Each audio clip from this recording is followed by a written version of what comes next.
2,3 граммам золота. Это вес на космических весах, который должен выдержать буквально каждый человек, который пойдет на эпоху бессмертия. В 4 части книги я говорила, что будет произведен вот этот страшный суд. Это и есть процесс взвешивания каждого на космических весах. И каждый должен выдержать вес, масса разумной плазмы, активность разумной плазмы и интеллект разумной плазмы. Все вместе, помноженное, должно дать вот этот вес. Весы магнитные, поэтому нужно взять можно этот вес, например, большим интеллектом, или большой массой разумной плазмы, или большой активностью этой плазмы. В общем, все 3 компонента все работают. По-разному, конечно. И вот вес в лотах нужно взять, поэтому в Библии и выходит Лот со своей семьей из городов Содома и Гоморры.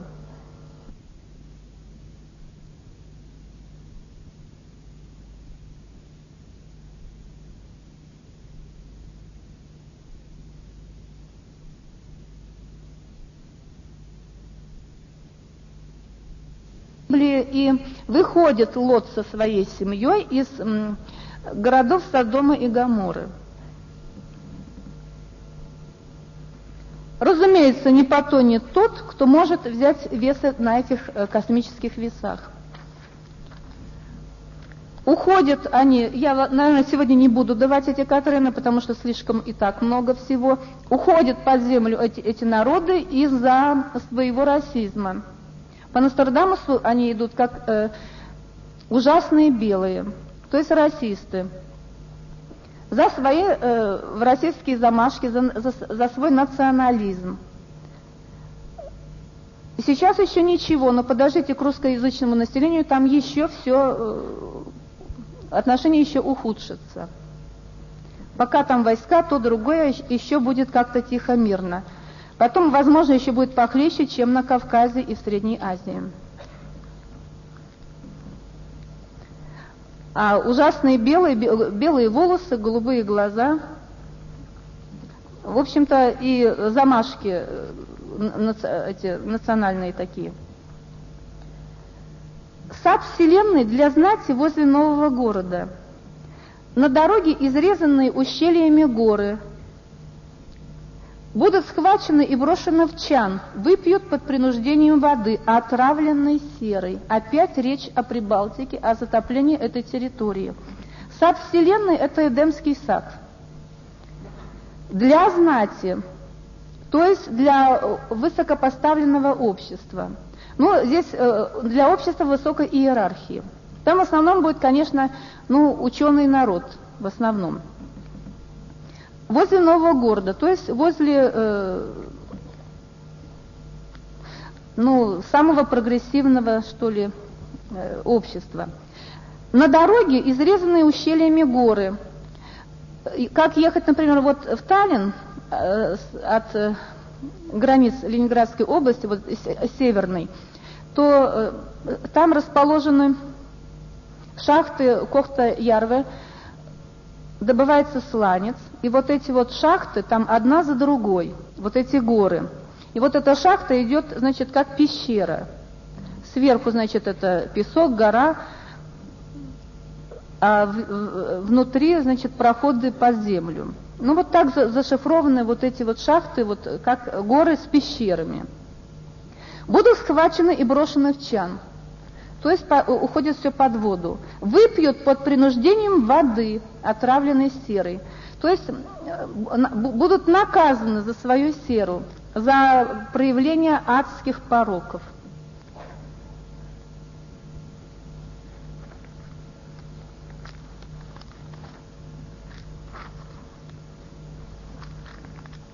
Я, конечно, не знаю, что там будет в Эстонии после того, как туда попадет моя книга. Но там уже произошло, в общем-то, было 2 предупреждения. В прошлом году была такая сильная гроза, в течение 3 часов стоял сплошной огненный столб, и молния била во все стороны, буквально ночью. Это было страшно. Сплошная молния, такого никогда не было. Это было первое предупреждение. Вот сейчас, что паром Эстонии ушел под воду, это второе предупреждение. Но, может быть, будет несколько предупреждений, может быть, не 3.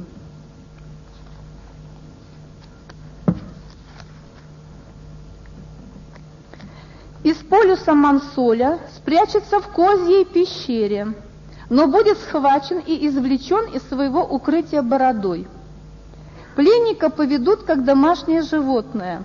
Бегурданцы приведут его в Тарп. Из полюса Мансоля. Мансоль от слов «ман» и «соль». Ман – страстный, увлеченный, одержимый. Соль указывает на содержательность и смысл, ум. Полюс Мансоля – это полюс, верхний пояс райской цивилизации.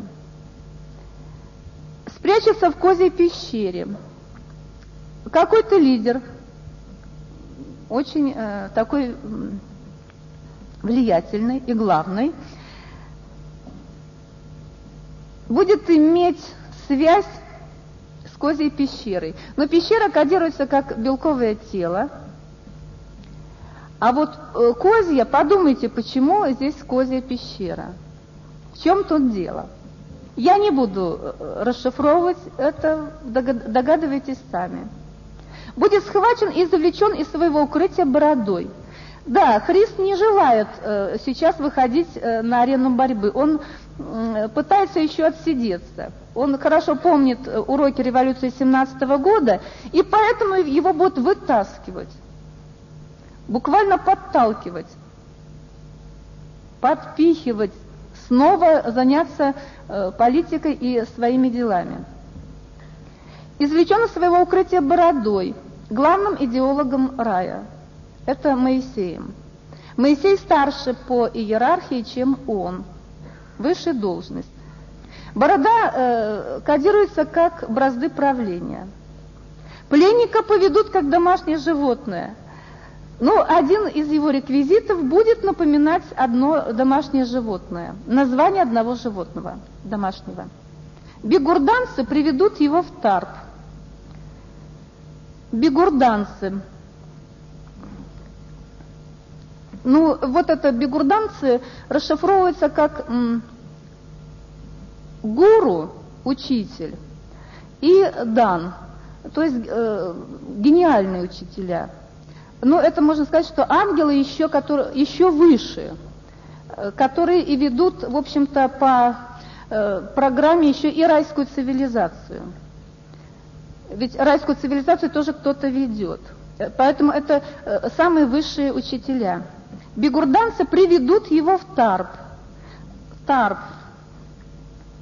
Так, в общем-то, в Индии, в Пакистане называются пустынные и песчаные земли. Ну, Тара, в общем, Тарп еще от слова Тара. Затем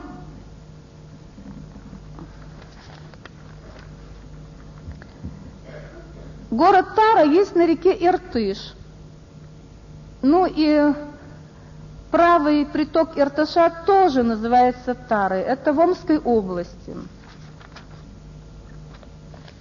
Так что все связано с Омской областью тоже.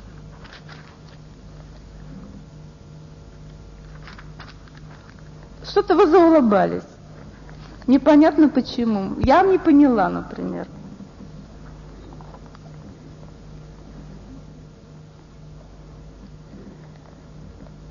С помощью Небро откроется проход в Бризанну, который издалека будет выведен на подмостки театра. В Пелигутсе под личиной оскорбительного текста все будет передано знатной даме из первого ряда зрительного зала. Речь о том, что какая-то информация, какой-то прорыв осуществляется через телепатический канал связи из атмосферной цивилизации потустороннего мира, и вся эта информация передается какой-то даме, какой-то знатной даме из первого ряда зрительного зала. То есть даме, которая, ну, наверное, ну вот вперед смотрящие в этом как-то вот люди ближе тут вот подходят к этому, вот, чтобы расшифровать это. Небро составлено из двух слов «небо» и «брод». В целом означает «сход с неба». Проход в Бризану. Бризана – это дробящаяся местность, разрушающаяся и дробящаяся местность. Это бывший Советский Союз. Бризана от французского «бризант» – дробящийся или дробящий. В Катрине дается намек на Робин Гуда. Пели Гудс, поющий Гуд, пели Гудс, поющий Гуд. Я вам говорила, что группа Робин Гуда очень активно участвует, в общем, во времена апокалипсиса в прорыве вот, райской стороны, райской цивилизации на наш земной план.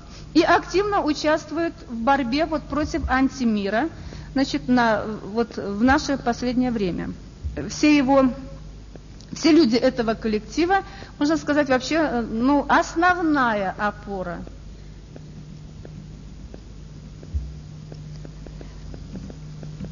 Под личиной оскорбительного текста все будет передано знатной даме.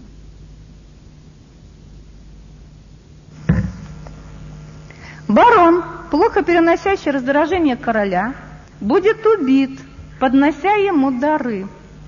Отец, желая вдохновить сына на благородный порыв, поступит так, как некогда маги в Персии. Здесь речь тоже об одном человеке, довольно великом израильской цивилизации. Барон. Барон нужно расшифровать, как поделить на два слова «бар» – одно слово, и «он» – другое слово. Бар. По-английски бар – это барьер в зале судебного заседания, за которым сидят судьи и прокурор. Ну, под бароном в данном случае может кодироваться судья, может кодироваться юрист, может кодироваться генеральный прокурор. Ну, все в этом духе.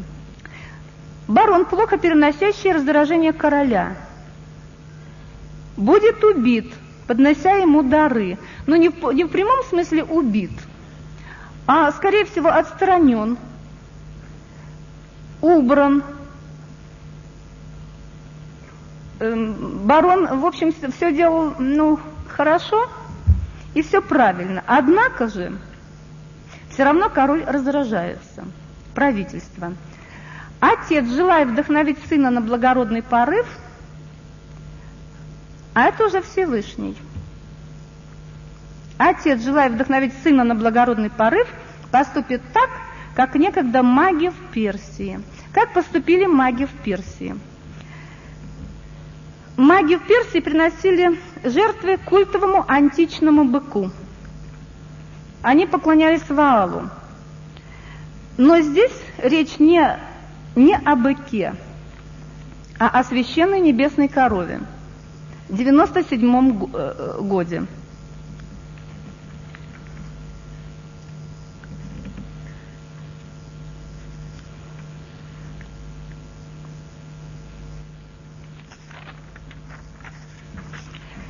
Опять продолжается этот же самый Катрен, тема продолжается. За то, что не захотел согласиться на поглощение, и которые впоследствии окажутся недостойными, владыка будет силой изгнан с островов, помещен на свое место, на котором не будет знака царской власти. Речь идет о Алексее Казаннике, генеральном прокуроре России. За то, что не захотел согласиться на поглощение, то есть на плен, на содержание вот этих преступников в тюрьме, и которые впоследствии окажутся недостойными, владыка будет силой изгнан с островов. Под островами кодируются всевозможные министерства, и в данном случае Министерство прокуратуры. Помещен на свое место, в Омск, на котором не будет знака царской власти.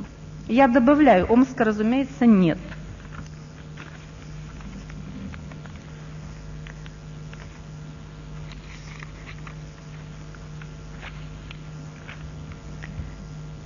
В тот день, когда ее поприветствует королева, то после этого обращения последует молитва. Красивый счет в абсолютно туманной долине. Ранее смиренная никогда еще не была столь гордой. В тот день, когда ее поприветствует королева, то есть власть космического века, власть Золотого века. После этого обращения последует молитва, благодарность небу. Красивый счет в абсолютно туманной долине, то есть в тяжелое время апокалипсиса, неясное, неразгаданное, странное время. Туман, мрак и ничего не видно. Однако баллы набраны высокие.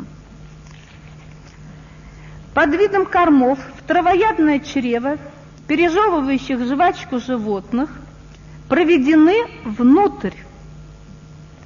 Спрятавшиеся солдаты будут бряцать оружием и совершат нападение с города Антиполя. Мы знаем, что был троянский конь, но конь не жвачное животное, а вот бык – животное жвачное. Владимир Жириновский родился под знаком быка. У него рождение в конце апреля. Так вот, под видом кормов в травоядное чрево, пережевывающих жвачку животных, проведены внутрь.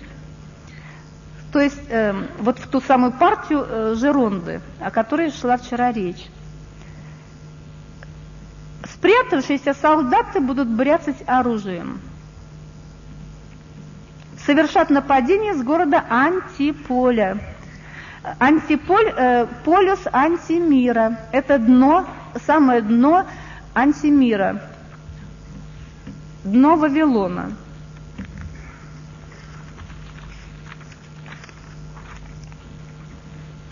Над тростниковыми зарослями опасного перехода проведет младший свое войско. Пиренейские горы перейдут без поклажи налегке. Из Парпиньяна герцог побежит в Тант. Над тростниковыми зарослями опасного перехода. Под тростниковыми зарослями копируются древние манускрипты, папирус, древние документы, древние пророчества, мифология, Библия. Проведет младший свое войско. Младший свое войско человек из цивилизации Ной, потому что райская цивилизация Ной считается как бы младшим братом райской цивилизации квантового мира. Пиренейские горы перейдут без поклажи. Перейти Пиренейские горы означает пройти путь апокалипсиса с помощью бога Перуна. Бог Перун был покровитель храброй дружине во главе с храбрым князем. У бога Перуна было по мифологии была необыкновенная борода и необыкновенные усы. Но усы шифруются вообще-то как идеологический фактор, вот идеологический признак. Усы – это чутье, и вообще показывает на идеологическую направленность, а борода уже на бразды правления власти, уже такие государственные, другие. Пиренейские горы пройдут без поклажи, налегке, то есть, как говорится, без оружия, без всякого, без пулеметов, без танков и так далее. Из Парпиньяна герцог побежит в Тант. Парпиньян. Опять начинаем раздваивать. Здесь три слова. Пар – это значит народ рая. Пинья – это сосна итальянская. И Ян, Иван, то есть общество сосновых, еловых Иванов. Вот так вот можно сказать. Тант. Тант – это, значит, от слова тандем, что по-английски означает последовательное расположение однородных устройств на одном валу, что означает расположение по всей территории России однородных групп, образований, коллективов, таких, в общем, одного какого-то направления.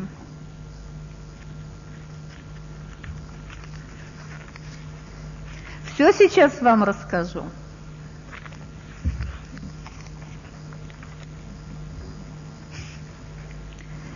В Кастеллоне на закате особого дня у бесчестной женщины родится великий правитель. Ласковое прозвище от названия штанов будет для него последним. Никогда еще не было худшего короля в своей стране. Катрен посвящен Наполеону. Но, как я вам уже говорила, Наполеон и Гитлер, и Жириновский, и Македонский одно и то же лицо. Это подтверждается всеми пророчествами Нострадамуса. Кастеллон.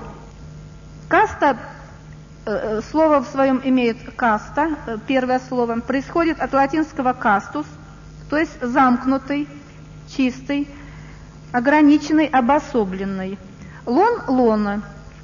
На закате особого дня у бесчестной женщины родится великий правитель. Речь о Наполеоне. Ласковое прозвище от названия штанов будет для него последним. Остальные, в общем-то, имена уже не такие, в общем, более грубые. Наполеон. Наполеон Бонапарт. Бонапарт. Бона – мальчик, парт – портки. То есть детские штаны. Ласковое название от детских штанов. Никогда еще не было худшего короля в своей стране.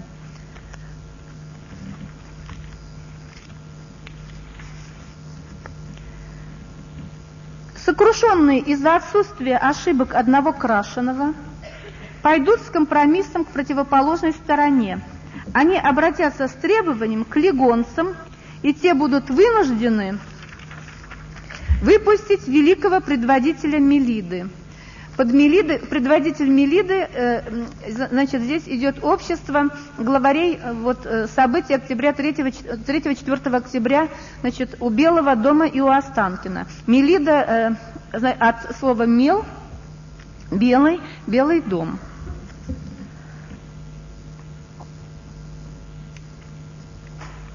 Лигонцы. Лигонцы – это Лига Государственная Дума.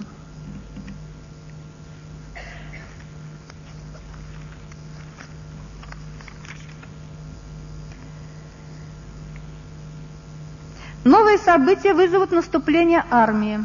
Пройдут совсем близко к берегам Апимеи, пытаясь помочь элите из Милан-Нуэля. Одноглазый герцог согласится заключить себя в железную клетку. Вот мы дошли и до Ельцина. Итак, новые события вызовут наступление армии, подойдут совсем близко к берегам Апимеи. Дело в том, что Апимея – это священный бык. Это год 97-й, год вала, или год небесной коровы. Пытаясь помочь элите из Милануэля. Элита из Эммануэля, значит, из Милануэля. То же самое, что элита Эммануэля. Милан по-французски 1000. Эммануэль от слова Иммануэль.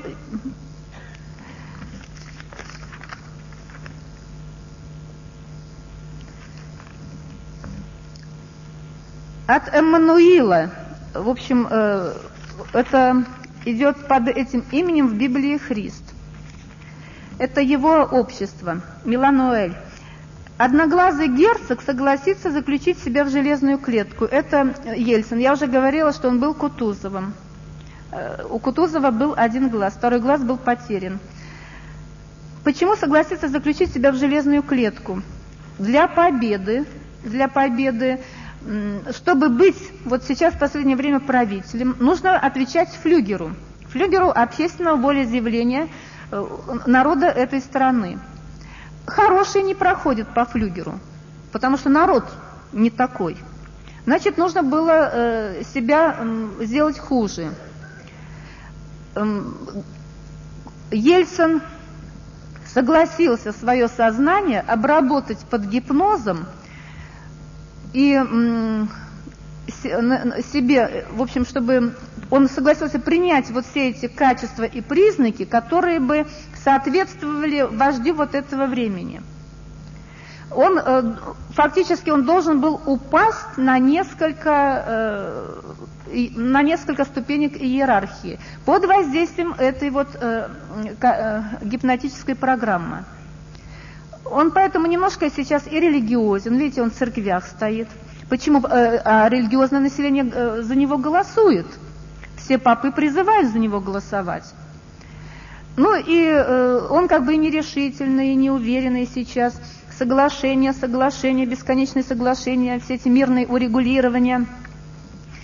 Он, в общем-то, если же он не будет отвечать этому флюгеру сейчас, значит, будет другой, и будет слишком большая опасность.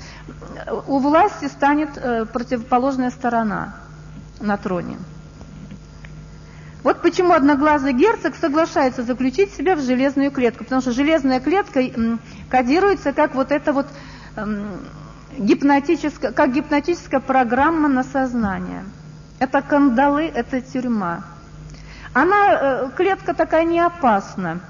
Если же вот потом вот это все проходит, все рассасывается обычным естественным путем. Если же, конечно, вот эта ломка этой клетки происходит уже умышленно, целенаправленно, и вот так очень быстро, тогда, конечно, это чревато вообще сдвигами по психике. А так, в общем, он должен, согласно вот этой гипнотической программе, отойти к 96-му году и даже к 97-му. Будет отходить постепенно. Это не вредно. Кстати, вот такой обработке подвергаемся даже мы сами очень часто. И подвергается все население, в общем-то, земного шара в целях иногда выпрямления каких-то своих качеств. Но представляете, человек-вор, у него в генах вообще заложено вот это воровство. А он уже не хочет, не может, не желает, хочет выпрямиться. А как бороться с этими генами? Но где-то уже в сознании он не хочет этого. Значит, перед выходом сюда к рождению на него закладывается программа, что ты не вор, ты не желаешь брать ничего, вот это вот тебя другое не тянет. Естественно, он выходит и помаленьку начинает справляться со всеми своими пороками. Мы многие обрабатываемся вот этой такой программой. Но такой программой обрабатывается и антимир, естественно, иногда тоже в политических целях. Но там, если здесь нужно, вот Кутузову нужно было похуже себя сделать по неволе, то там иногда обрабатывают себя как бы, получше. Вот видите, Гитлер на первых порах, как он завладел всеми массами. У него буквально вот это благородство так и распространялось от него поначалу. Это было на несколько лет, а потом-то что, пошло настоящее.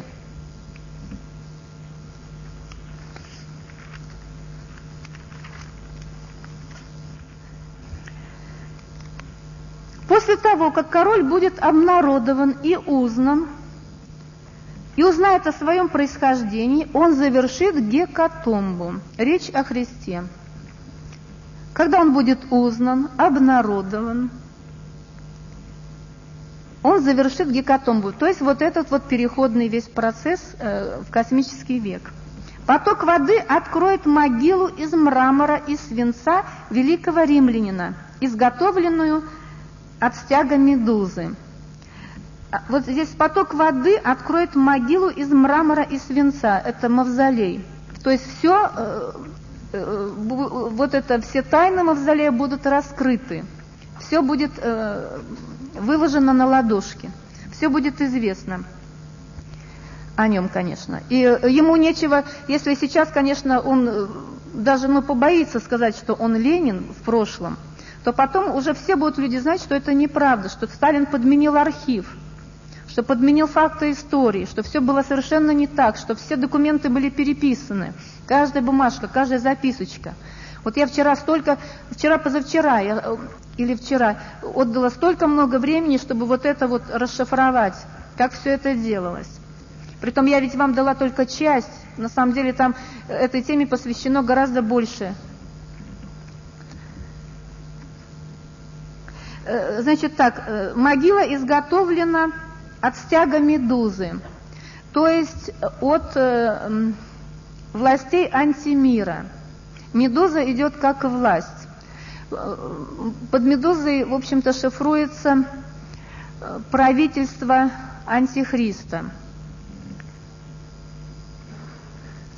Мавзолей ведь делал Сталин.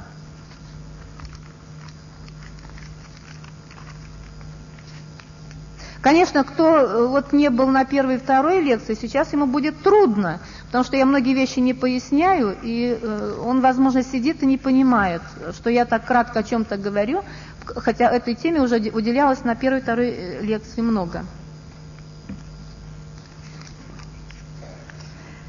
Хитроумный король построит ловушку. 3 своими головами нападет на врагов. Странное чужеземное число. Слезы под женской накидкой. Придет Ленпрен, но будет недоставать переводчика. Хитроумный король с 3 головами. Это 3-головый Змей Горыныч. 3 пояса ада. Власти этих 3 поясов. Странное чужеземное число. Действительно, 3 головы на одном теле. Вроде бы действительно непонятно. Придет Ленпрен. Представитель, вернее, Ленпрен от слов Ленин и прения, что в целом идет как оппозиционная группа Ленина. Общество во главе с ним. Но будет недоставать переводчика или пророка, или исследователя еще, чтобы все это, объяснить.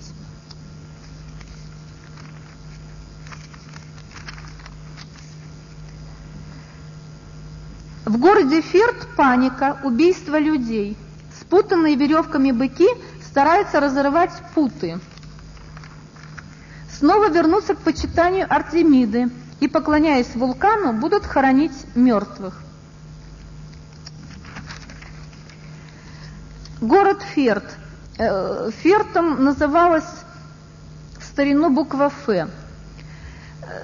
То есть это общество людей, высокопоставленных, но самодовольных, важных. Вот сама буква, она, видите, с 2 сторон такая выпуклая и напоминает человека очень такого самодовольного и важного. Так вот, в городе вот таких людей, самодовольных и важных, паника и убийство людей. Спутанные веревками быки стараются разорвать путы. Это партия Жириновского. Снова вернуться к почитанию Артемиды. Артемида – богиня 3 дорог. Вот российский флаг 3 полосы. Тоже как раз как в какой-то степени символизирует 3 дороги, 3 направления. Значит, и 3 направления фактически каких? Значит, вот эта красная полоса характеризует направление, значит, с уклоном социалистическим, коммунистическим. Синяя – это с уклоном политики антихриста. А белая полоса, в общем, это смесь. Белый цвет является смесью всех других цветов радуги. Там уже буквально все идет.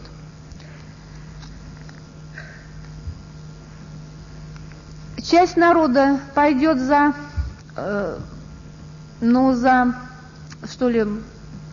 по дороге вот такого вот коммунистического направления. Но часть, и даже 2-я часть, 3-я часть идет самыми разными другими дорогами. Поклоняясь вулкану, будут хоронить мертвых. Вулкан – это Меркурий, бог торговли. Это сейчас идет вот это зарождение капитализма.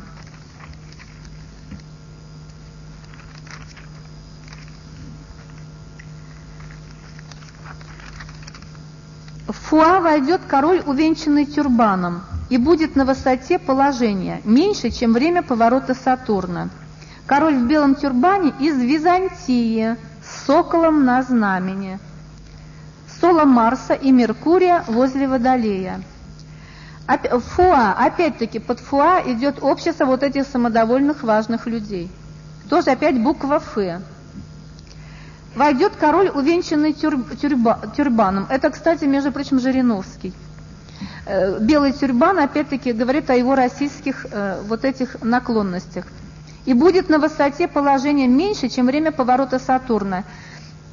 Сатурн тоже, вот под Сатурном кодируется как бы волеизъявление народа второго пояса.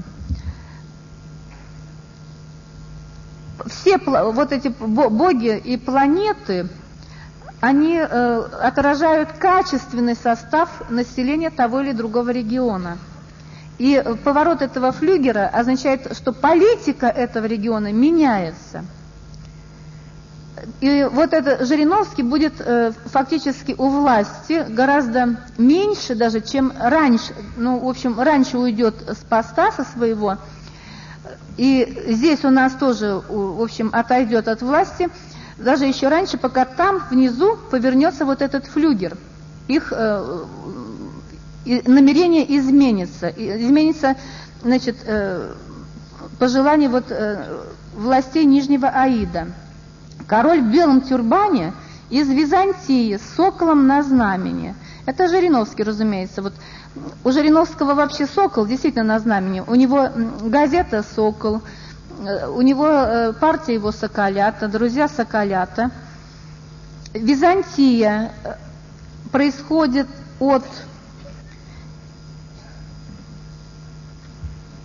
немецкого слова «висент», это бизон. А бизон это тоже тот же самый бык, тур. Соло Марса и Меркурия возле Водолея. Дело в том, что, значит, силы Маркса как бы объединяются вместе с силами Меркурия. Вот в эпоху Водолея они уже, Меркурий как бы переходит частью фактически по Катренам на сторону Марса.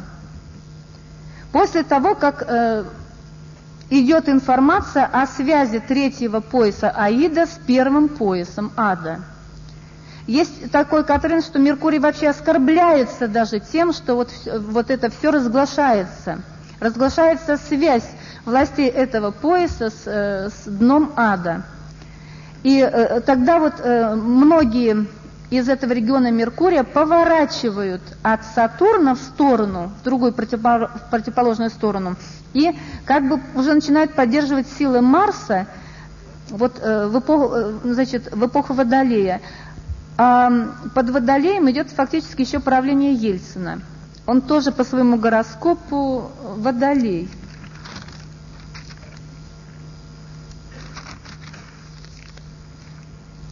На перекрестке увидит трехглавого зверя, вместе с тем, кто не осмеливается показаться днем. Каркасону, чтобы создать благоприятные условия для разжалования, будет предложен более длительный срок пребывания. На перекрестке увидит трехглавого змея. Вот на перекрестке трех дорог, вот когда, значит, появился этот трехцветный флаг, вдруг появляется, значит, вот это чудовище, трехглавый змей Горыныч. Проявление вот этих трех нижних поясов ада. Видите, трехглавый змей. Зверь. И вместе с тем, кто не осмеливается показаться днем, то есть теневой экономикой. Каркасону, чтобы создать благоприятные условия для разжалования, то есть убрать, будет предложен более длительный срок пребывания. Каркасон. Это, в общем, расшифровывается как общество пустое. Каркас – это тара, оболочка. Касон там жадный. И вот это получается, что жадное общество, богатых людей, пустых людей. Вместо того, чтобы, значит, вот эту теневую экономику и экономические власти, которые делают вот эту всю блокаду, которую закручивают сейчас, значит, их отодвинуть, наоборот, предложено время, пожалуйста, продлите свою власть. Понимаете, вот такая штука получается. Почему? Потому что на всю катушку должны сработать законы естественного отбора перед космическим веком. Каждый должен показать, кто чего стоит. Чтобы потом не говорили, что вот нам, мол, не дали время, чтобы опомниться, не дали время, значит, понять, а все осознать. Вот, мол, все скомкали скоропостижно и нас вот выкинули. Поэтому время растягивается. Режущие доспехи спрятаны среди факелов. В Лионе в день коронации все венцы будут порублены латинскими северными кантонами. Под Лионом идет Наполеон. Во-первых, Наполеон, значит, уже содержит в своем слове «Леон» – власть. Леон кодируется как лев, и лев кодируется как власть. Режущие доспехи спрятаны среди факелов. Вот среди факелов нашего времени апокалипсиса. Во-первых, Кутузов очень сложно расшифровывается. Кут – это резать, рубить, измельчать. Другое, значит, узы, если взять в этом имени, узы, связи, кандалы, цепи. Туз по-английски то же, что и гребец в одноместной лодке против течения. Видите, как много, значит, вот расшифровок содержит само слово Кутузов. Вот это его доспехи, вот это его непосредственное участие вот в войне в последнее время вот апокалипсиса. В Лионе в день коронации, это день 12 декабря, когда победила партия Жириновского на выборах в Государственную Думу. Все венцы будут порублены. То есть все короны, все партии, которые получили первые места на выборах в Государственную Думу, сойдут с арены впоследствии. Все венцы будут порублены латинскими северными кантонами. Северные кантоны, в общем, силами райской цивилизации. Север – это Аквилон, райская цивилизация. Кантоны – это регионы.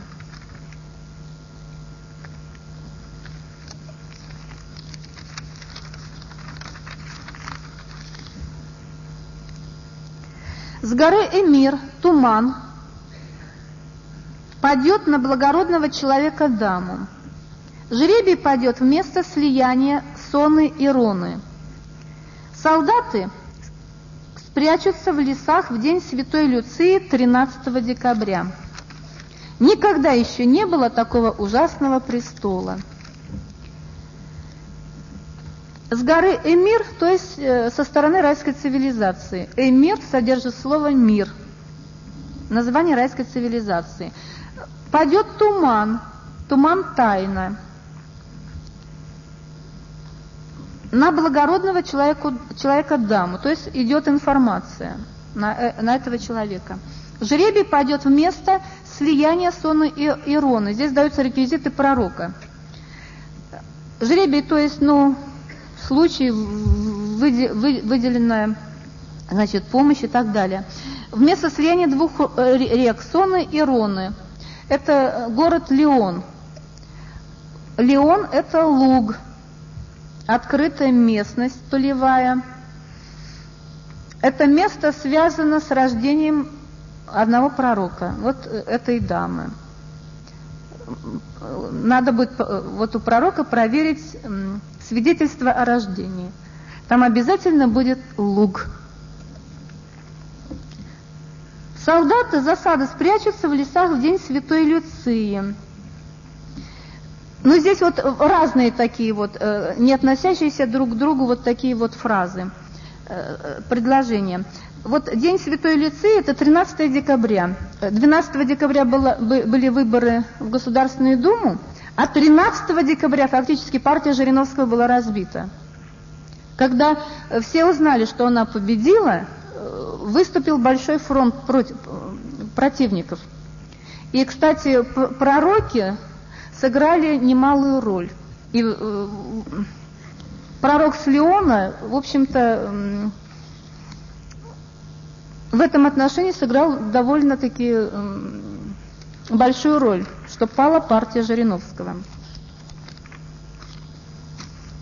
Было уже известно в Москве, что Жириновский антихрист. А еще раньше эта информация пошла в другие страны.